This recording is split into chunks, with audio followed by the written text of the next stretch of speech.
Bienvenidos a Manuscrito Hallado en una Botella. Este espacio tiene la intención de ser un lugar de encuentro entre múltiples voces escritas. Recorreremos aquí algunos textos y pensamientos de distintos autores que abordan la literatura, la filosofía, la historia u otros campos. Por medio de este encuentro, queremos llegar al instante creador y así comulgar fuera del tiempo bajo las líneas y pensamientos profundos que escribieron algunas de las almas más nobles y sensibles de diferentes épocas. En esta oportunidad nos aventuraremos a recorrer los pasajes, testimonios y narraciones que componen el onírico mundo de tan afamado y cuestionado Necronomicon, tanto así que el maestro Borges, cuando fuera director de la Biblioteca Nacional de Buenos Aires, agregaría una entrada del Necronomicon al catálogo. Dicha entrada jamás pudo confirmarse, una simple broma o un homenaje al escritor de Providence. Por lo anterior, realizaremos una miniserie que contará con 3 bloques, en los cuales se desarrollará 3 textos. El primero será un libro editado por Robert Turner y posteriormente por la revista Mundo Desconocido. Presuntamente encuentra un informático y con él estudia los diarios mágicos de John Dee y descubren mensajes encriptados donde se esconden dioses lofrianos. Así damos inicio a la narración del Necronomicon. Preámbulo. Historia del Necronomicon, escrita por Howard Phillips Lovecraft. Breve, pero completo, resumen de la historia de este libro, de su autor, de diversas traducciones y ediciones desde su redacción en el 730 hasta nuestros días. El título original era Al-Asif Asif. Era el término utilizado por los árabes para designar el ruido nocturno producido por los insectos, que se suponía era el murmullo de los demonios. Escrito por Abdul al-Hazred, un poeta loco huido de Sana al Yemen, en la época de los califas omeyas, hacia el año 700, visita las ruinas de Babilonia y los subterráneos secretos de Memphis, y pasa 10 años en la soledad del gran desierto que se extiende al sur de la Arabia. Él roba el Khaliyat, o espacio vital de los antiguos, y el Lana, o desierto escarlata, de los árabes modernos. Se dice que este desierto está habitado por espíritus malignos y monstruos tenebrosos. Todos aquellos que aseguran haber penetrado en sus regiones cuentan cosas extrañas y sobrenaturales. Durante los últimos años de su vida, Al-Hazred vivió en Damasco, donde escribió el Necronomicon, y por donde circulan terribles y contradictorios rumores sobre su muerte o desaparición en el 738. Su biógrafo del siglo XII, Ibn Khalillah cuenta que fue asesinado por un monstruo invisible en pleno día y devorado horriblemente en presencia de un gran número de aterrorizados testigos. Se cuentan, además, muchas cosas sobre su locura. Pretendía haber visto a la famosa Irjem, la ciudad de los pilares, y haber encontrado bajo las ruinas de una inencontrable ciudad del desierto los anales secretos de una raza más antigua que la humanidad. No participaba de la fe musulmana, adoraba a unas desconocidas entidades a las que llamaba Yog-Sothoth y Cthulhu. En el año 1950, el Asif, que había circulado en secreto entre los filósofos de la época, fue traducido ocultamente al griego por Theodorus Philetas de Constantinopla, bajo el título de Necronomicon. Durante un siglo, y debido a su influencia, tuvieron lugar ciertos hechos horribles, que por lo del libro fue prohibido y quemado por el patriarca Michel. Desde entonces no tenemos más que vagas referencias del libro, pero en 1228 Olaus Wormius encuentra una traducción al latín que fue impresa 2 veces, una en el siglo XV en letras negras, con toda seguridad en Alemania, y otra en el siglo XVII, probablemente en España. Ninguna de las 2 ediciones lleva ningún tipo de aclaración, de tal forma que es solo por su tipografía que se supone la fecha y el lugar de impresión. La obra, tanto en su versión griega como en la latina, fue prohibida por el Papa Gregorio IX. En 1232, poco después de que su traducción al latín fuese un poderoso foco de atención, la edición árabe original se perdió en los tiempos de Wormius. Tal y como se dijo en el prefacio, hay vagas alusiones sobre la existencia de una copia secreta en San Francisco a principios de siglo, pero que desapareció en el gran incendio.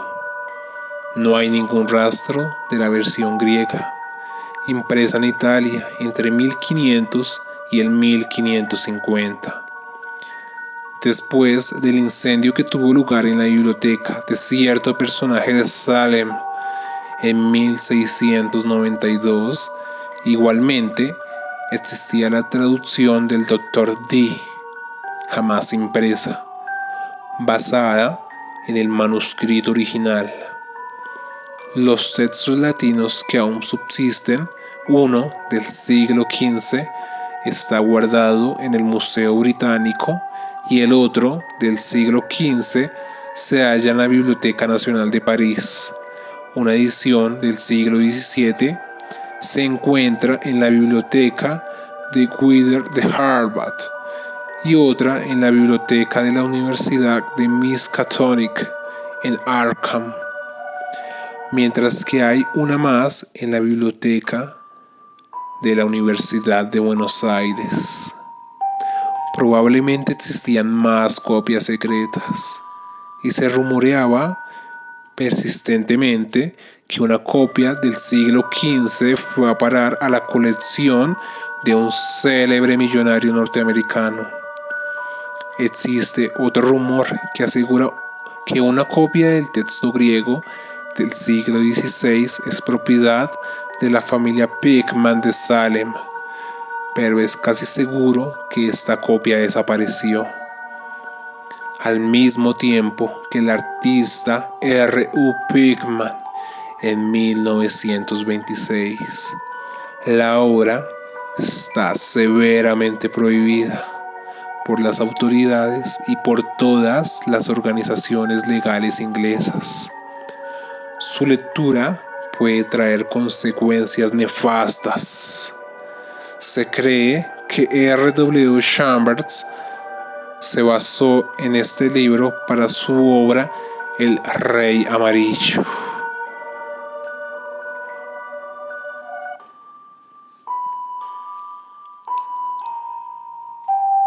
Sumario por Faber-Kaiser. Howard Phillips Lovecraft mencionó por vez primera al Necronomicon en el año 1922. La posibilidad de la existencia de lo que se presentaba como auténtica guía al feudo de los muertos suscitó de inmediato un inmenso interés en todo el mundo.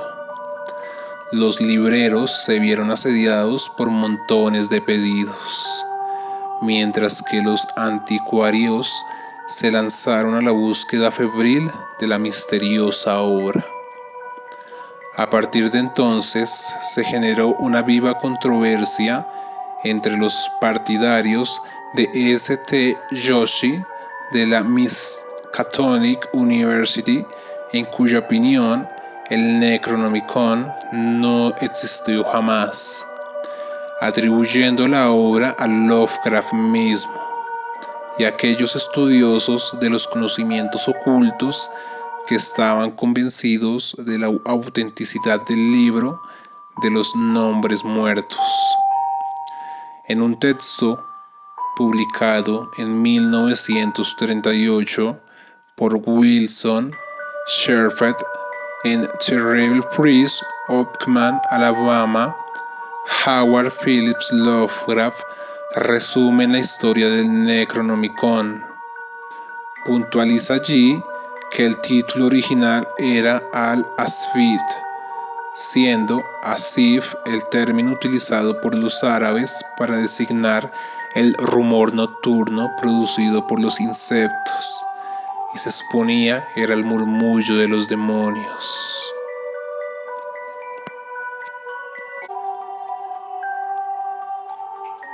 Introducción por Colin Wilson.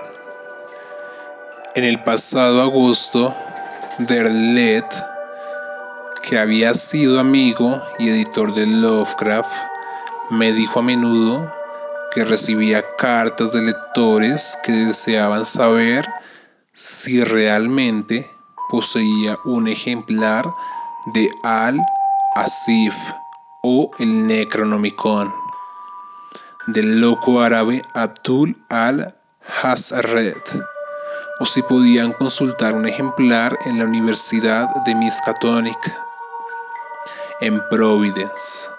Siempre tenía que dar la misma respuesta, que si bien muchas de las obras mágicas citadas por Lovecraft existían, el Necronomicon era de su propia invención.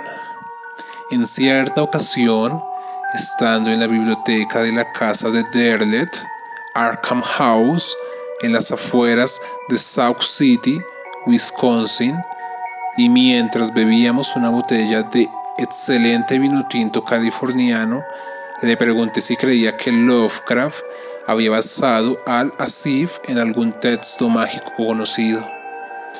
Mágico no, dijo Derlet. Por lo que yo sé, sacó la idea de un poema romántico titulado Astronómica.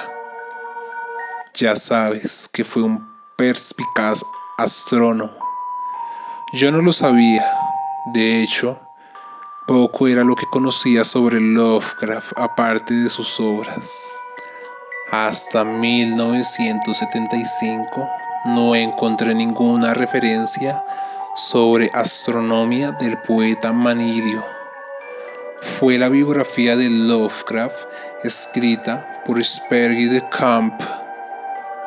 Cuando encontré a Derlet, yo ya estaba recopilando material para un libro sobre lo paranormal, que se publicó después como The Occult, y me hallaba profundamente concentrado en su final, esforzándome para hallar el sentido de libros como The Magus de Francis Barrett, Book of Ceremonial Magic de A.A.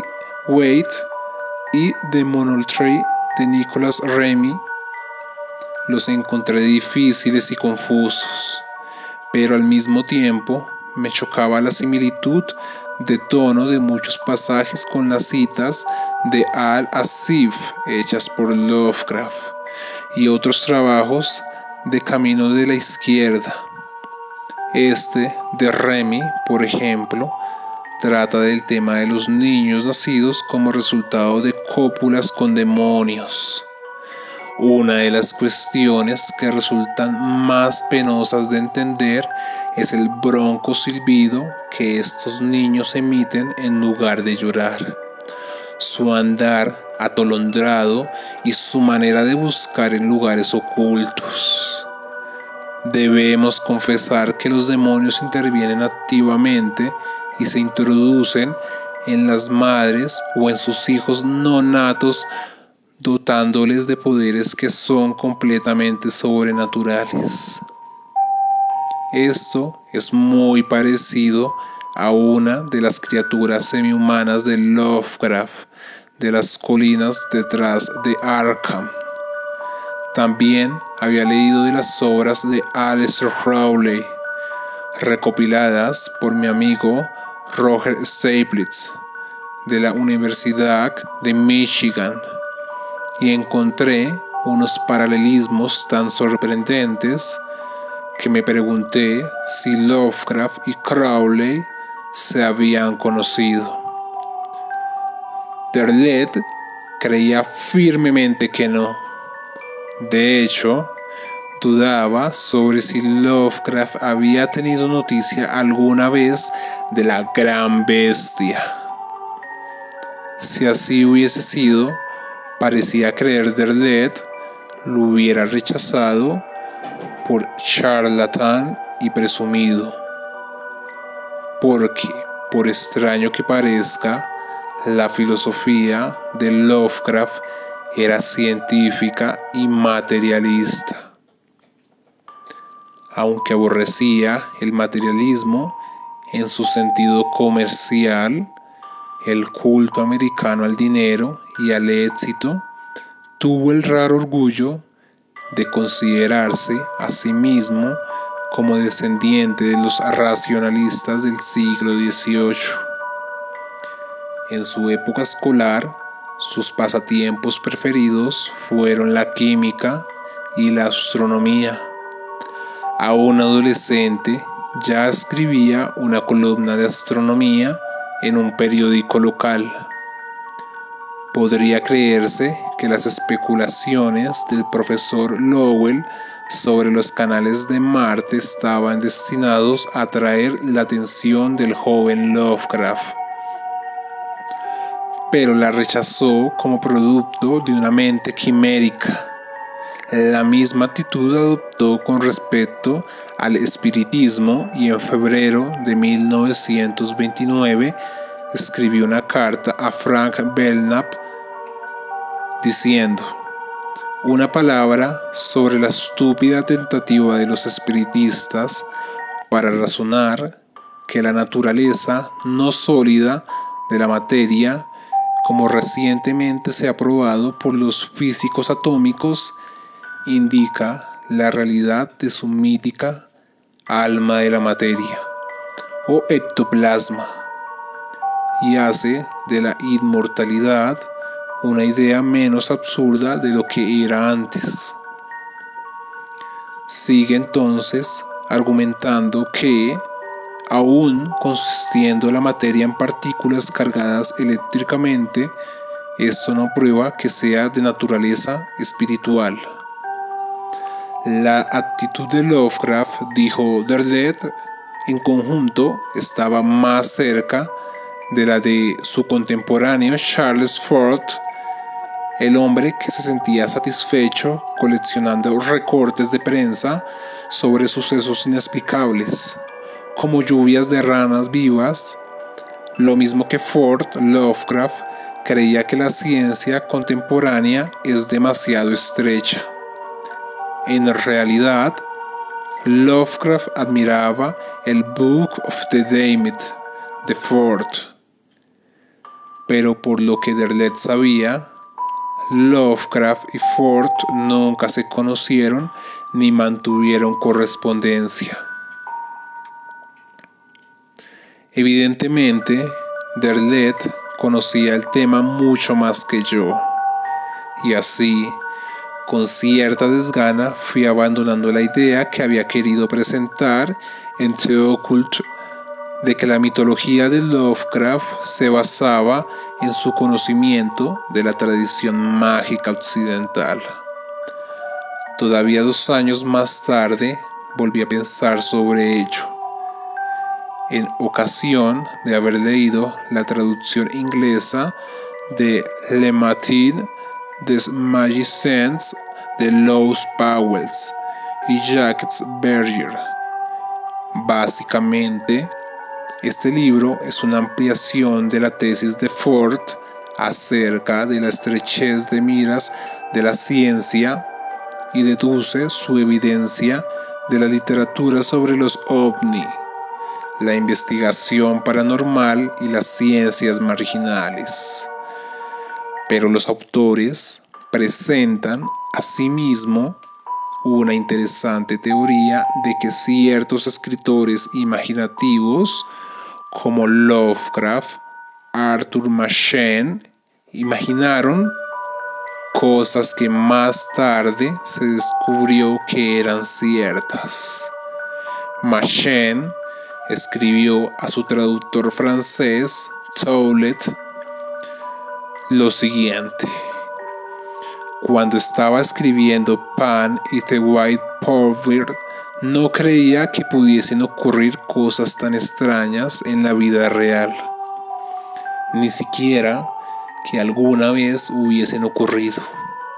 Desde entonces y hasta hace muy poco he tenido ciertas experiencias en mi propia vida que han cambiado totalmente mis puntos de vista sobre el particular.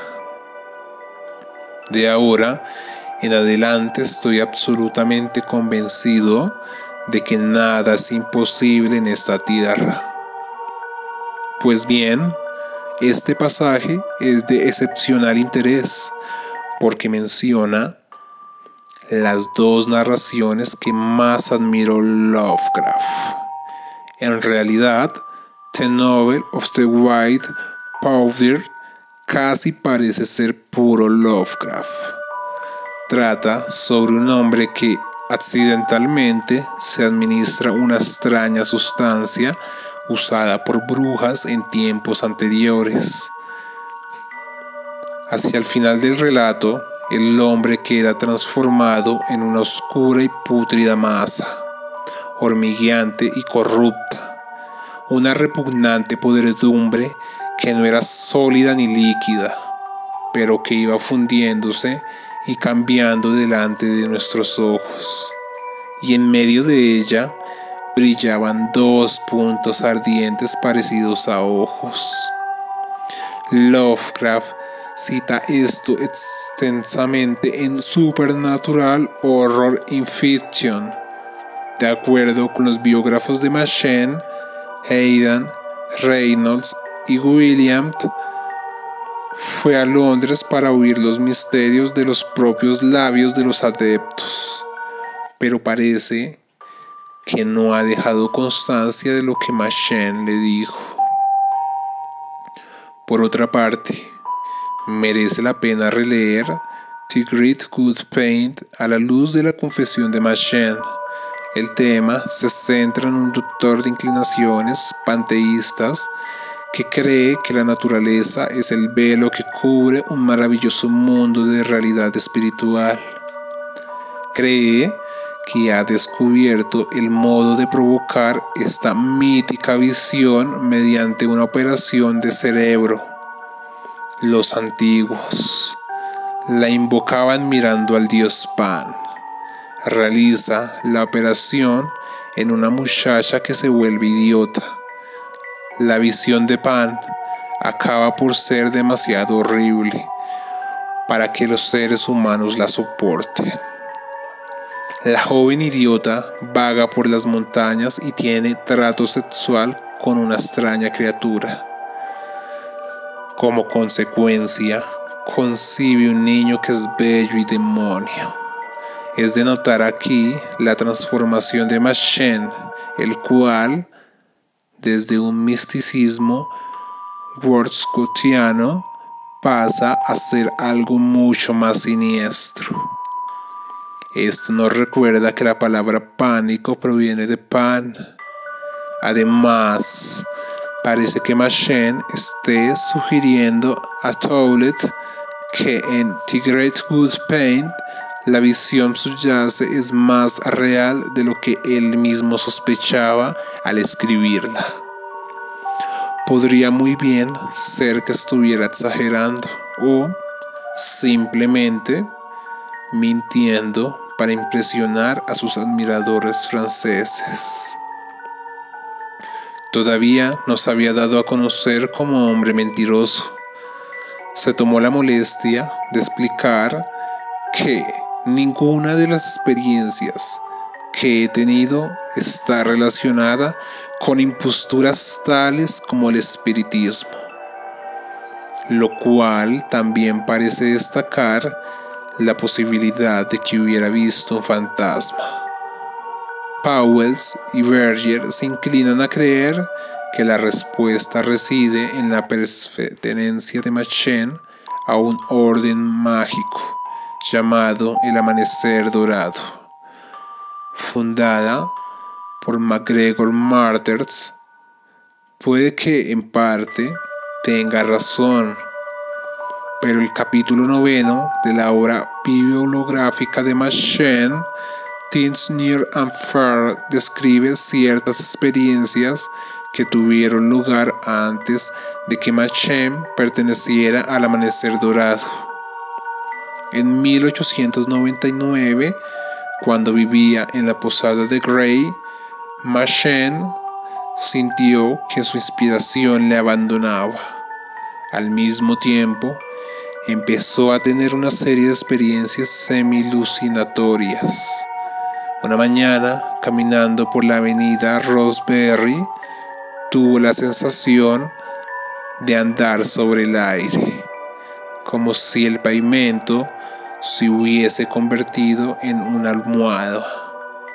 Una tarde, la pared de su habitación relució, se deformó y pareció como si fuese a desvanecerse completamente. Súbitamente, volvió a hacerse sólida de nuevo. Esta curiosa experiencia fue el resultado de un proceso que él no quiso explicar. Todo lo que diría fue que se había encontrado en un estado de profunda depresión, un horror del alma, cuando se me ocurrió un proceso que tenía la posibilidad de aliviarle, y sin dar crédito a lo que había oído de dicho proceso, ni desde luego tener conocimiento preciso del mismo o de sus resultados, hice lo que había que hacer. Y aquí encontramos una cierta contradicción. En una carta posterior afirma que el proceso que se le ocurrió fue hipnotismo, pero en Think Earth and Fair parece negarlo. No podía haberme hipnotizado o magnetizado o endemoniado hasta el estado que conseguí, por la buena razón de que nunca supe todo esto.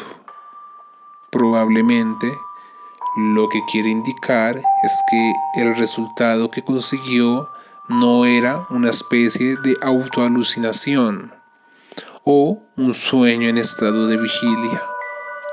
Fue en este momento cuando la pared pareció a punto de desvanecerse y notó la sensación de que algo que no sabía qué era estaba sacudiéndose en sus cimientos.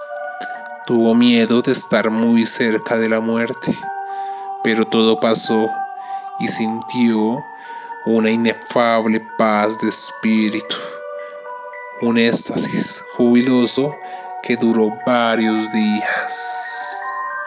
En realidad, pues, no hubo una visión de horror, de entes perversos, solo la convicción de que el mundo material se había manifestado como un velo sobre una realidad mucho más profunda. En sus relatos contó muchas cosas, pero sin un total convencimiento. Así pues, creyó que la visión sobrenatural de sus primeras narraciones era fundamentalmente cierta. Fue en esta época cuando ingresó en el Amanecer Dorado y trabó conocimiento con Yeats, Crowley y Mathers. Si esto fuera un ensayo sobre Machen y no sobre Lovecraft, citaría el largo ensayo sobre magia de Yeats, en el que se describen ciertas experiencias mágicas llevadas a cabo por Mathers y que no dejan lugar a dudas sobre el hecho de que éste poseía algún extraño secreto sobre el conjuro de visiones. Pero nuestro objetivo son los orígenes mágicos de Lovecraft. Todo cuanto hay que decir es que el Amanecer Dorado enseñó la existencia real de otros niveles de realidad, otras dimensiones, habitadas por entes no humanos. Mi libro, The Occult, apareció en 1971. Al año siguiente se me pidió revisar un libro titulado The Magical Revival de Kent Grant, un discípulo de Crowley y jefe de una organización de magia conocida como el Ordo Templi Orientis. Y en este libro, en un capítulo sobre nombres bárbaros de vocación, descubrí una sensación sobre Lovecraft que sostenía las especulaciones que planteé Adderley en 1967. Grant hace observar tanto el nombre como la obra de Lovecraft eran desconocidos de Crowley, a pesar de que algunas de sus fantasías reflejan, aunque distorsionadas, los temas más destacados del culto de Crowley. El culto de los nombres bárbaros, según Grant, arranca de más atrás, de las primeras fases de la evolución, cuando tuvo lugar la transformación de la bestia en hombre.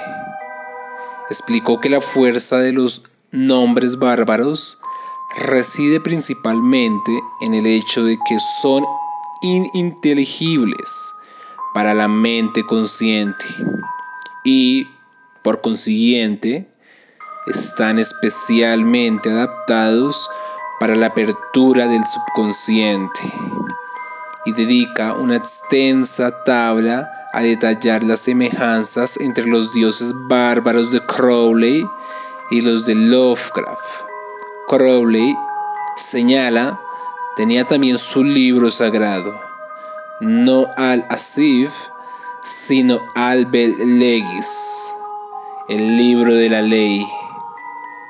En realidad, lo escribió él mismo en un estado de semitrance, y durante toda su vida continuó creyendo que él había sido dictado por Aiwass, un ángel guardián. Tanto Crowley como el Amanecer Dorado se refirieron a menudo a los grandes antiguos, nombre que Lovecraft da a su raza de dioses. Lovecraft habla del yermo frío, aquel yermo maldito del color que cayó del espacio, un reino situado más allá de nuestro espacio y tiempo. Crowley habló del yermo frío llamado Hadith. Lovecraft habló del gran Cthulhu que yace soñando en Riley. Crowley del sueño original de los grandes antiguos. Y Grant declara que el culto a Aiwass de Crowley o Aiwass de Acadia pueden ser rastreados hasta un periodo que inspiró la secular tradición draconiana de Egipto, que se dilató hasta las primeras dinastías, cuyos monumentos dejaron deteriorar los adversarios del culto primitivo. Estas dinastías fueron borradas con el fin de destruir todo rastro de un supuesto culto al diablo. Todo esto hace suponer que la ficción de Lovecraft fue, básicamente, más real de lo que suponía.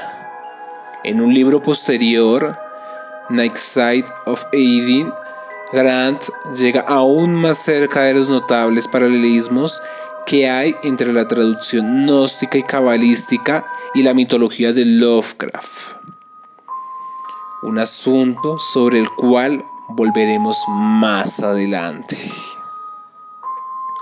Por tanto, todo esto ahondó mi convicción de que a pesar de su beligerante racionalismo, Lovecraft sabía bastante más de lo que suponía Derlet sobre la tradición mágica. En 1976, esta convicción empezó a tomar forma definida cuando tuve noticia de las investigaciones de Robert Turner, jefe de la Orden Mágica de la Piedra Cúbica y devoto de las obras de Lovecraft. Pero antes de hablar de la búsqueda del Necronomicon original, es preferible explicar cómo llegué a estar involucrado en el relato de Lovecraft y poder, entonces, analizar más de cerca su personalidad. Me encontré por primera vez con la obra de Lovecraft en el verano de 1959, cuando me hallaba con mi esposa en la granja de un viejo amigo, Mark Sheffer. El escenario era apropiado. La granja no está lejos del castillo de Corfe, donde el joven rey Eduardo fue asesinado por su madrastra en 978. Se cree que las ruinas están encantadas por una mujer sin cabeza. Aunque nadie está seguro de su identidad, la casa de la granja de Mark Sheffer data de algunos siglos atrás, y sus paredes tienen un espesor de varios pies. Por tanto, el lugar es más bien frío. En nuestro dormitorio descubrí un ejemplar de The Orchids and Others, encuadernado en negro y con un papel tan pobre que tenía los bordes raídos y amarillentos. El título me interesó porque mi primer libro había sido The Outsiders. Leí gran parte de él antes de abandonar la granja al día siguiente. Me impresionó la originalidad de Lovecraft. El tono era tan característico como el de Poe, Machen o James, pero el estilo me pareció de aficionado. El lenguaje de Lovecraft carecía de sensibilidad. Aquel día, yendo hacia North Devon, empecé a hablar con Joe sobre Lovecraft y toda tradición de relatos de terror.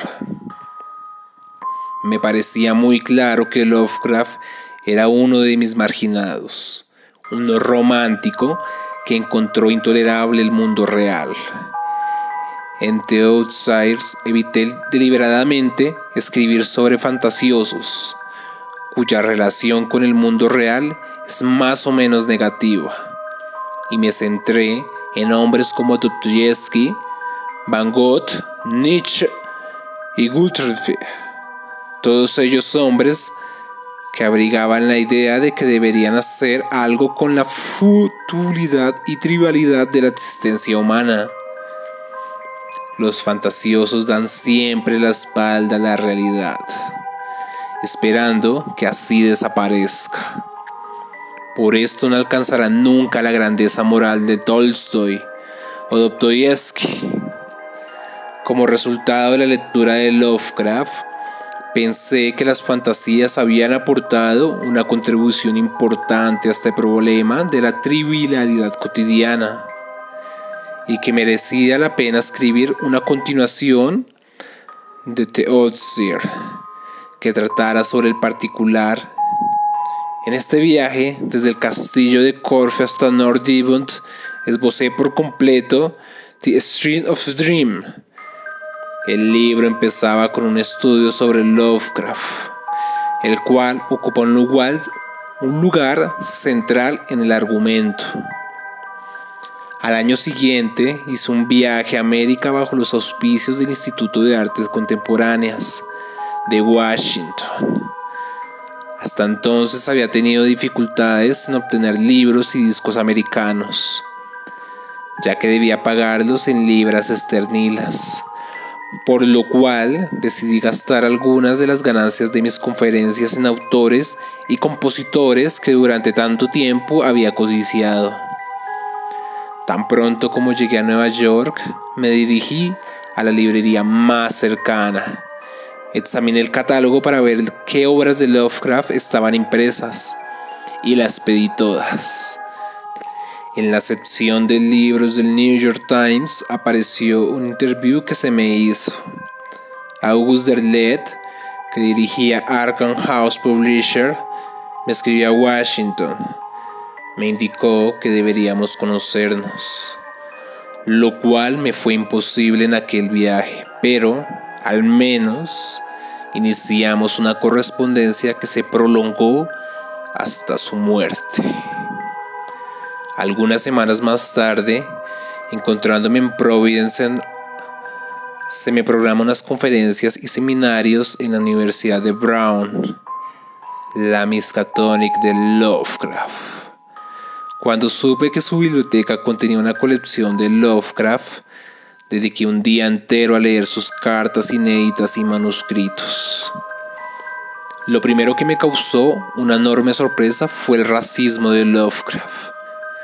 Fulminaba negativamente, vengativamente, a judíos, negros, hispanos, árabes, polacos y el resto de lo que denominaría la escoria que encontraba en los autobuses de Nueva York. Al principio de su carrera, Lovecraft era partidario del pensamiento de Nietzsche.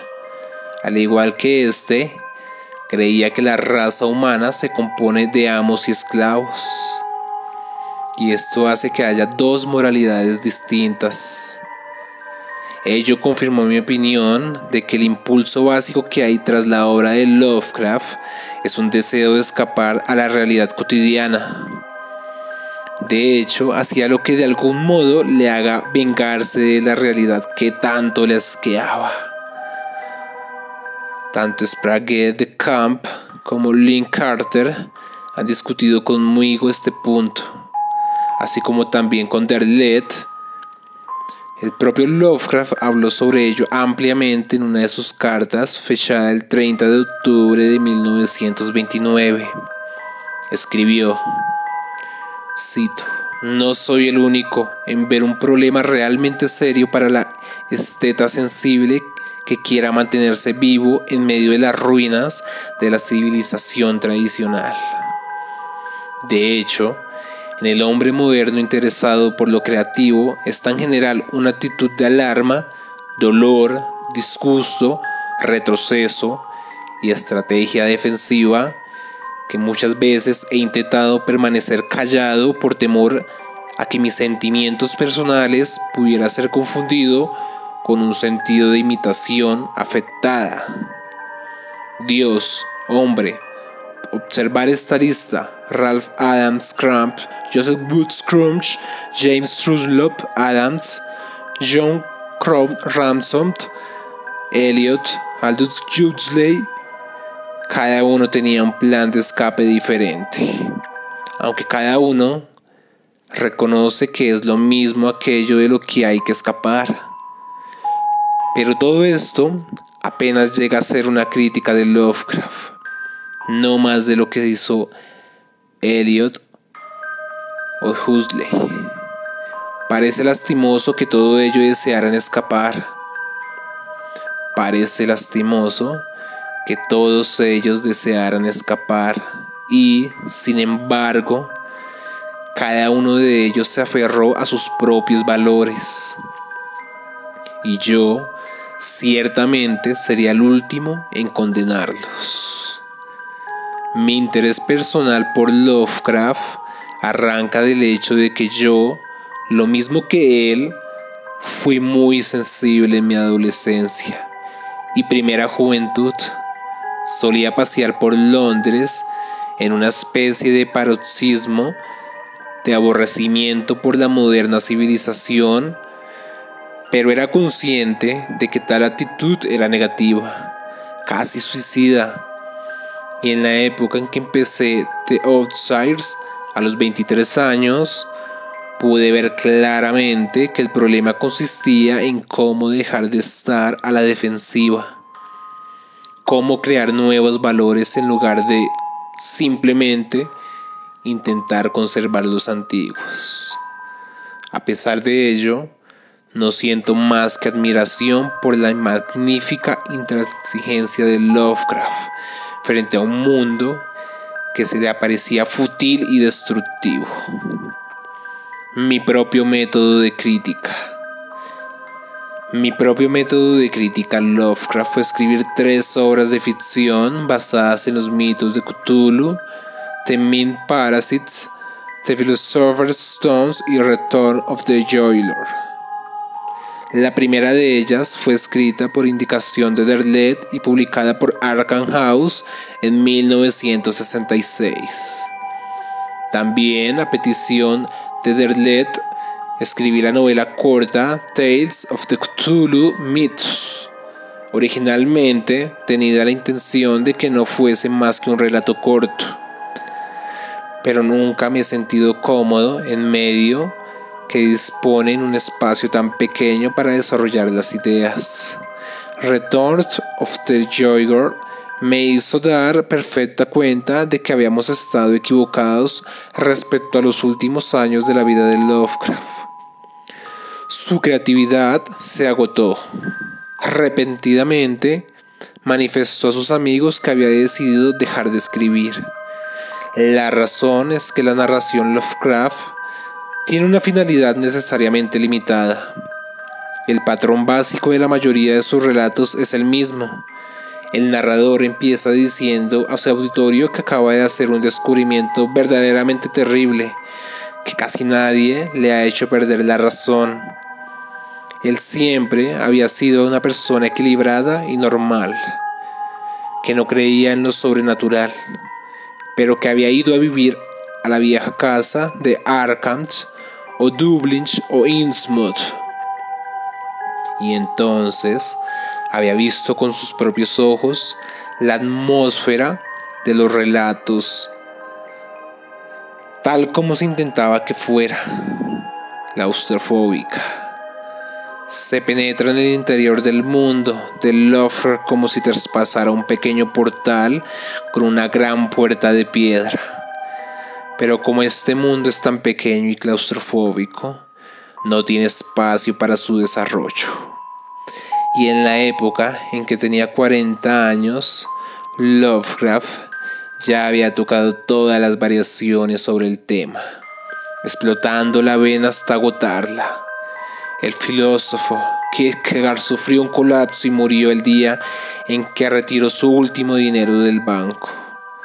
Podría considerarse que Lovecraft empezó a morirse cuando se dio cuenta de que había extraído todo el lodo, la última partícula de plata. Puede parecer una idea algo absurda que un hombre desarrolle un cáncer sencillamente porque ha dejado de emplear su imaginación. Lejos de ser absurda, creo que es la clave esencial de la vida de Lovecraft y también de su trabajo.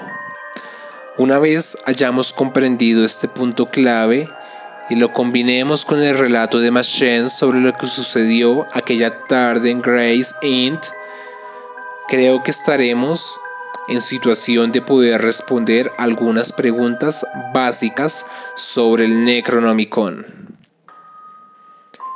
T.S. Eliot indicaba que, si se examina con objetividad, la existencia humana tiene una calidad pueril. Citándolo: nacimiento, copulación y muerte.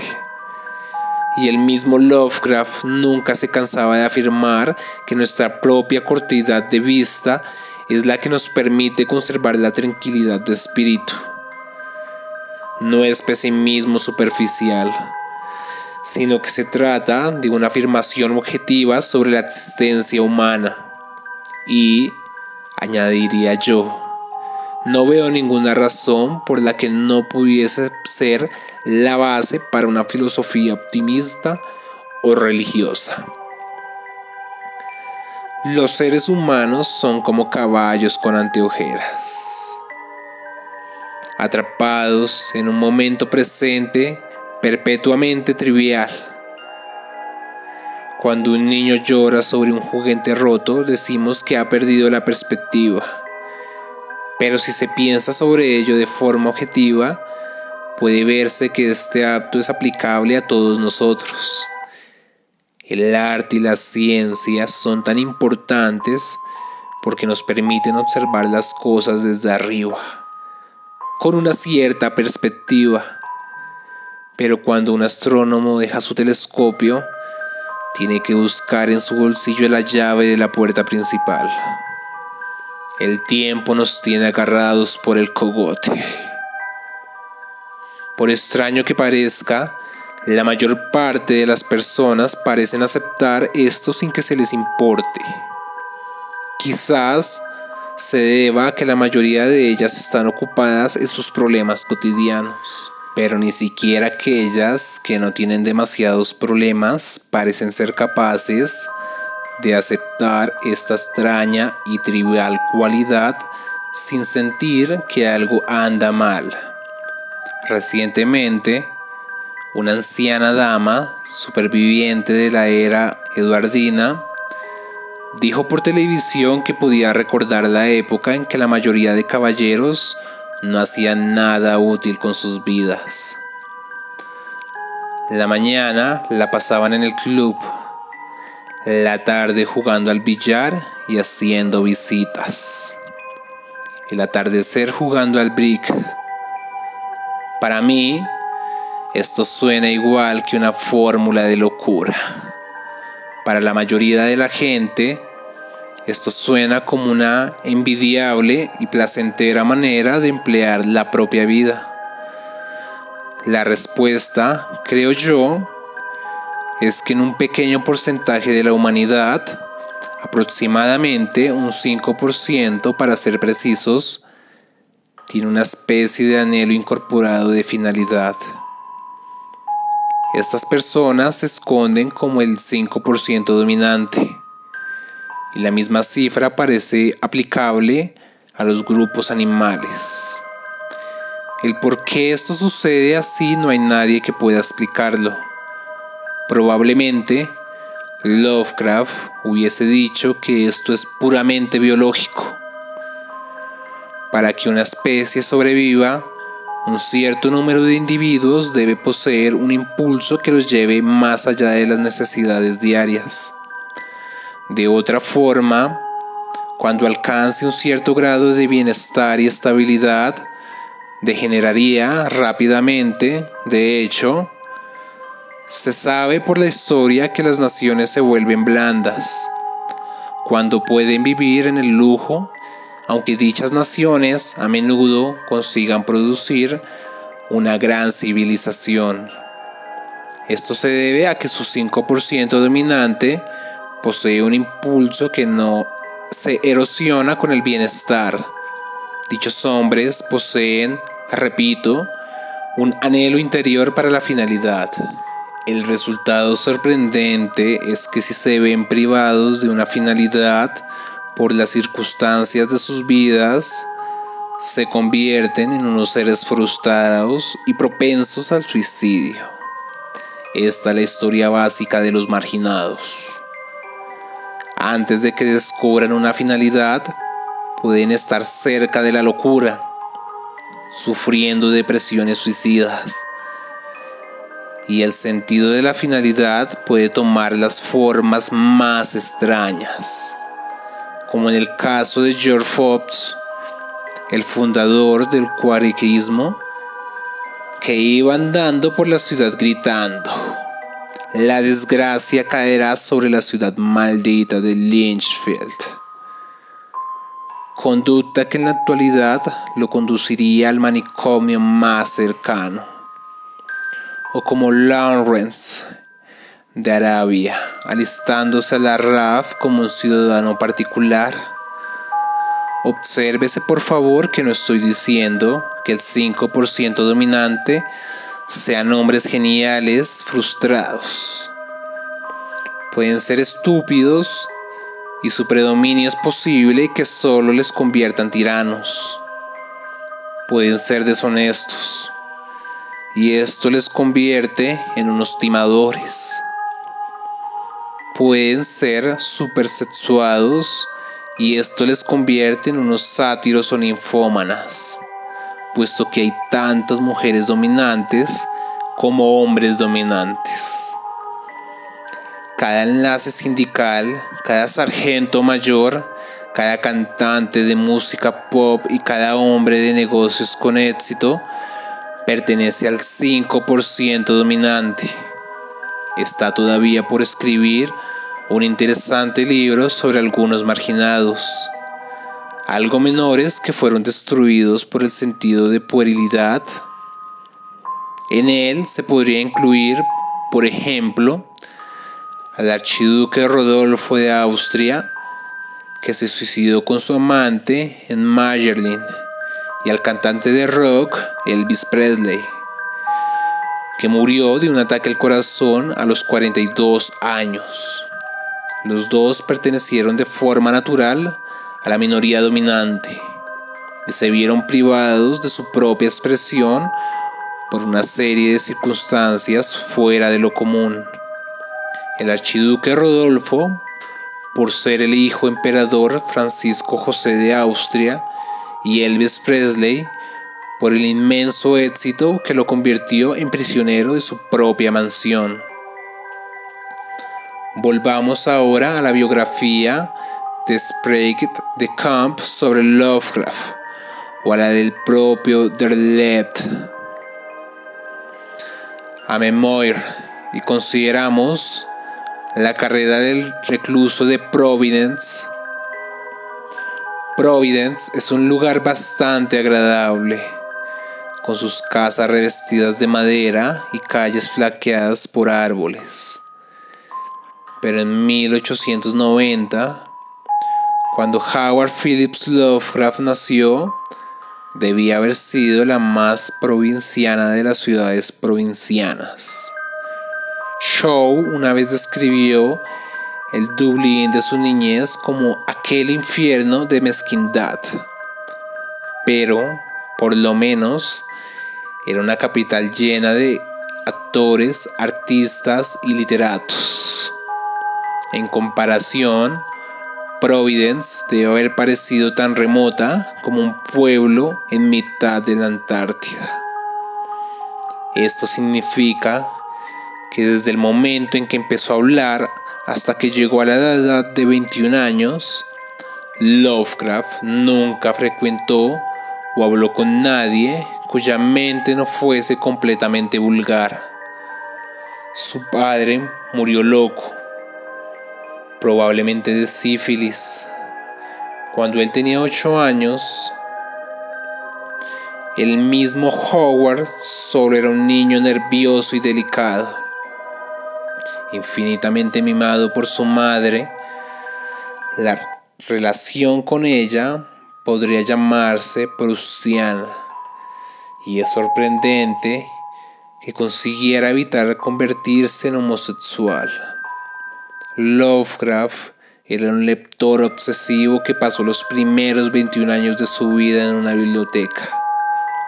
Y aquí, supongo, puedo al menos invocar una similitud de circunstancias, ya que también nací en una ciudad de provincias y estropeé mis propios ojos a la edad de 12 años leyendo durante 10 horas al día.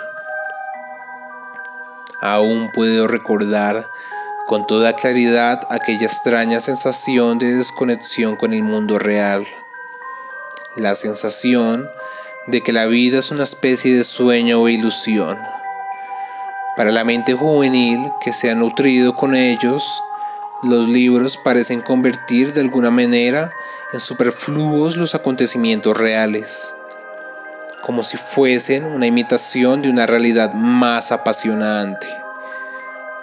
Y el contacto con el mundo cotidiano solo produce resentimientos. De ahí la creencia de Axel de que la vida debería ser vivida por nuestros criados.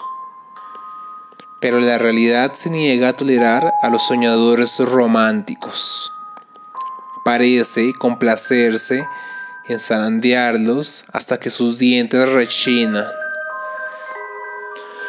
Yo solo sé por qué, y tal es mi conocimiento de ello que estoy a punto de ver apagarse mi cerebro por miedo a ser despedazado de la misma forma. Los corredores oscuros y sin fin de la fantasía ancestral barren la negra y amorfa némesis que me lleva a la autoaniquilación. Este atroz fragmento de escritura procede de una narración llamada The Hound. Sin embargo, tal como podría sospecharse, no se trata de un fragmento de juventud. Fue escrito en 1922, cuando Lovecraft tenía 32 años. Revela que permaneció siendo un torpe adolescente durante un tiempo, bastante más largo que la mayoría de las personas. En términos artísticos, este problema era sencillo. Simplemente no había podido encontrar lo que Eliot llamaba un objetivo correlativo, es decir, un argumento y unos personajes adecuados que personifiquen la esencia de sus sentimientos. Una corta narración llamada Dagon, que Lynn Carden califica de excelente y que data de cuando tenía 27 años, revela su problema básico. Un marinero náufrago se encuentra en una isla del Pacífico que parece haber emergido en alguna convulsión volcánica. La isla apesta a pescado muerto y está cubierta con un limo negro.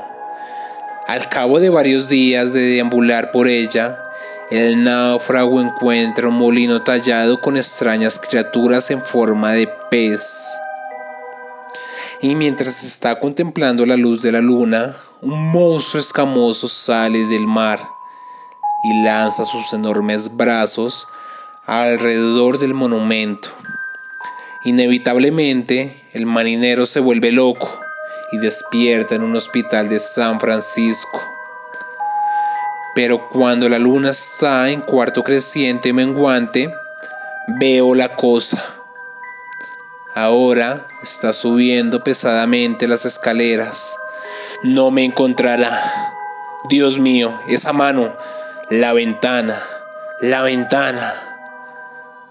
La idea de un hombre que va a ser devorado vivo garabatea en una hoja de papeles es absurda.